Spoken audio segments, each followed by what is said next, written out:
Turn on by holding down the power on-off button for 2 seconds. Select a new patient or select the same patient to resume therapy for the same patient. For a new patient, ensure that the outlet elbow has been cleaned and disinfected. Select Confirm to continue. Select Optiflow High Flow in the therapy bar if it is not already selected. To adjust the target humidity or flow, tap the respective tiles. Use the plus and minus button or slider to set the desired value. Tap Confirm to apply the change or cancel to discard any changes. The humidity and flow tiles of the home screen will display the target therapy settings. Tap the Start button to begin therapy.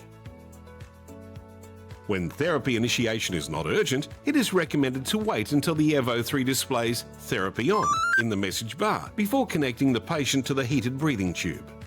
For patients that require supplementary oxygen, the Airvo₂ can connect to either high or low pressure oxygen sources. If the oxygen is connected to the high pressure oxygen port, FiO₂ can be adjusted on the Airvo₂ and HPO will be displayed. Tap the oxygen tile and set the desired value. The oxygen tile on the home screen will display the target FiO₂ value. If oxygen is connected to the low pressure oxygen port, LPO will be displayed on the tile. The Airvo₂ does not directly control the FiO₂. Use an external flow meter to adjust the FiO₂ to the desired level.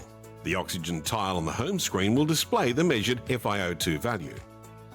Fit the interface to the patient, following the user instructions supplied with the interface. Connect the patient interface to the breathing tube. Attach the breathing tube clip to the patient's clothing.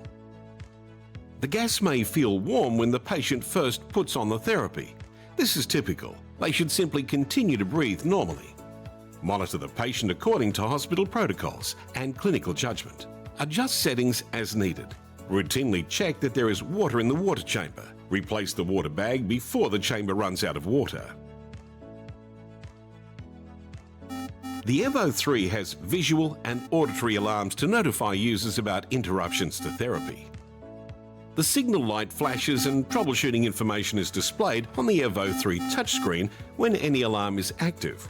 To temporarily silence the alarm, press the audio pause button. Use the left and right arrows to scroll through suggested resolutions. Some alarms have only one suggested resolution. Resolve the issue, in this case a disconnected breathing tube, by reconnecting the breathing tube to the top of the Airvo₂. Once corrected, the Airvo₂ will continue to deliver therapy to the patient. Please refer to the user manual for a list of compatible patient consumables.